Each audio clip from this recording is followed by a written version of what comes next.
Hello and welcome to News Across Nigeria on Channels Television, where we bring you information from all the 36 states of the Federation and the Federal Capital Territory. Well, coming up on the program, Nigerian military commences anti-terrorism and anti-kidnapping training.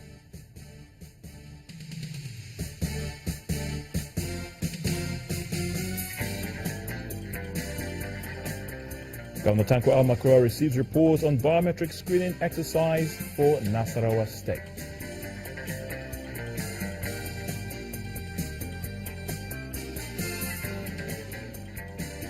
And Imo State government recommits itself to enhancing workers' welfare.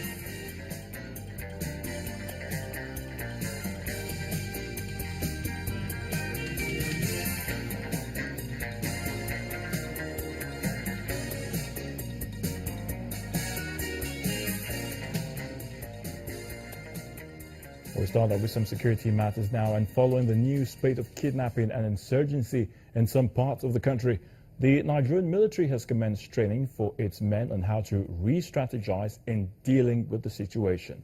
The Commandant of the Armed Forces Command and Staff College, Jaji, Air Vice Marshal SULEIMAN DAMBO, explained that the exercise has become imperative in the face of threats posed by the dynamism of the current security challenges in the country. He declared the training, tagged Operation Husky Bill 2016, open and charged the security officers to always be conscious and observant in their duties.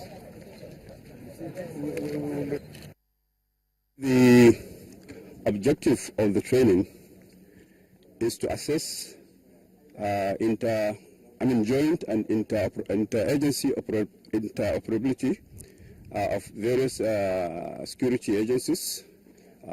For obvious reasons, we are being faced with the menace of the Boko Haram insurgents and some other violent extremist organizations. For instance, right now we are being faced with the issue of kidnapping especially, which is a phenomenon that is new to the country, and it is posing a great threat to the country, and it is better addressed now. Internal security operations right now, for me, is most important in the security arrangement in our country, because most of the problems we have in Nigeria are problems more of within than from outside. So they have a role to play. The whole nation depends on what we play as security agencies in addressing the menace of all the security challenges we have in this country. Well, the president of the United Church of Christ in Nigeria, Reverend Emmanuel Zigal, and two other clergymen were abducted on March the 21st along the Kaduna-Abuja Expressway by gunmen who have now regained their freedom.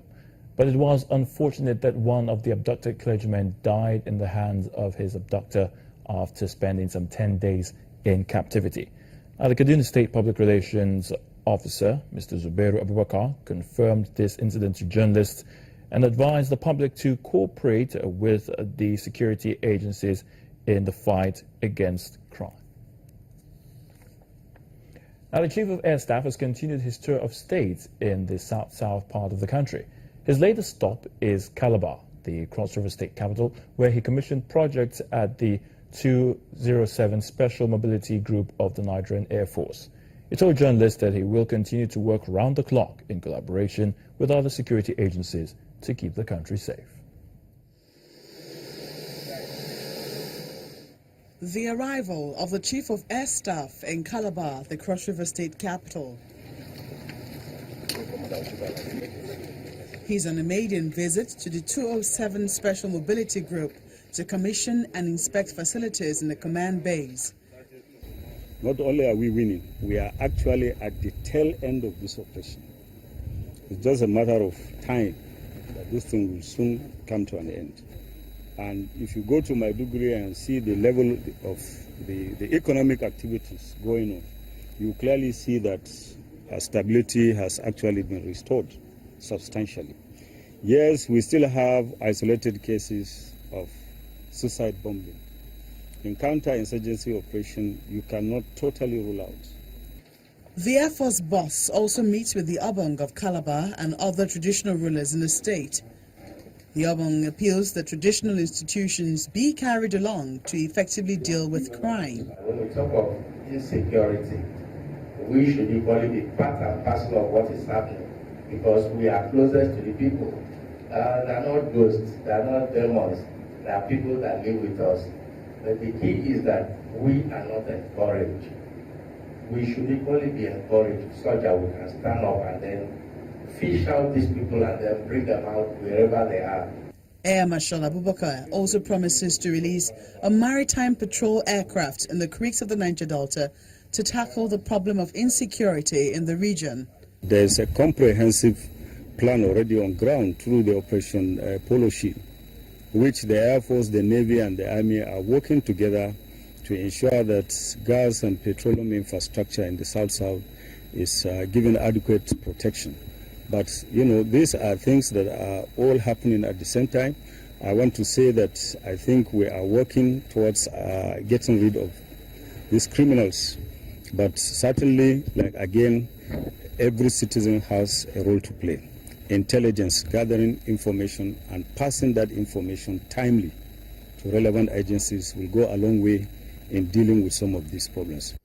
The Chief of Air Staff has been on a tour of South-South states to strengthen the relationship between the Air Force and communities, a step he believes will go a long way towards tackling insecurity and insurgency. The Northwest Governors Forum has resolved to prioritize industrial agriculture as the major vehicle for social and economic development. At the forum's meeting in Kano State, the state governors agreed to work together to move the region forward. Collectively, the governors believe that agriculture is the only savior of the nation's economy, as it will provide food for the country and cushion the effects of the ban on the importation of certain foods. Members of the forum agreed to execute recommendations of the Arewa Research and Development Project anchored on commercial agriculture and industrialization. The Nasarawa state government has received the final report of the biometric screening exercise of workers and pensioners given to a firm to carry out on July the 7th, 2014 to verify the actual number of workers and pensioners of the state. Governor Tanko Almakurawa, receiving the report at the Government House, believes the submission is timely, and he gave an assurance that it will be implemented as soon as possible. The head of Nasarawa Civil and other top government functionaries at the council chambers of the Government House. They're here to receive the final report of the long-awaited biometric screening exercise that was carried out 18 months ago. During the submission, leader of the delegation and consultant firm, Idris Yakubu, who outlined the objective of the exercise to eliminate ghost workers, advises the government to implement the report immediately. The report, if implemented, Your Excellency, will go a long way to block leakages and save funds that can be applied in initiatives and ventures that will help to create more job opportunities for the youths of the state. Governor Almakura believes the exercise is a welcome development, especially now that the state is intended to adopt the Treasury single account to manage its resources. This submission has come timely, especially that there is the national trend now to make accountability digital, given the introduction of TSA, BVN, and all the rest. And if we, with the submission of this biometric data exercise, it will add more efficacy to our TSA, BVN, and all checks and balances that are required to ensure proper accountability of our resources. He then promises to implement the final report without wasting any time, as he orders constituted authorities to act fast in that direction. This is not the first exercise we embarked upon. We have had it in the past about 2 or 3 times.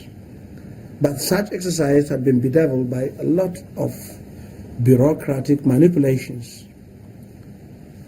Because no sooner had some of the exercise got completed and actually made gains, then you found certain names resurfacing only few or 3 months. But we have learned our lessons. We are a little wiser now that we were in 2011 and the following year that we embark on this same exercise. It is a period where we're shining our eyes and we can see very, very clearly what we want. The exercise, which is the third conducted, has detected over 1,600 ghost workers, and if well implemented, it will save government a huge sum of money annually to cater to the needs of its workforce. Cuts. The news across Nigeria goes on a break now, and when we return, we'll be in Kwara State, where the federal government launches the Village Alive Development Initiative to support agriculture there. Please stay with us.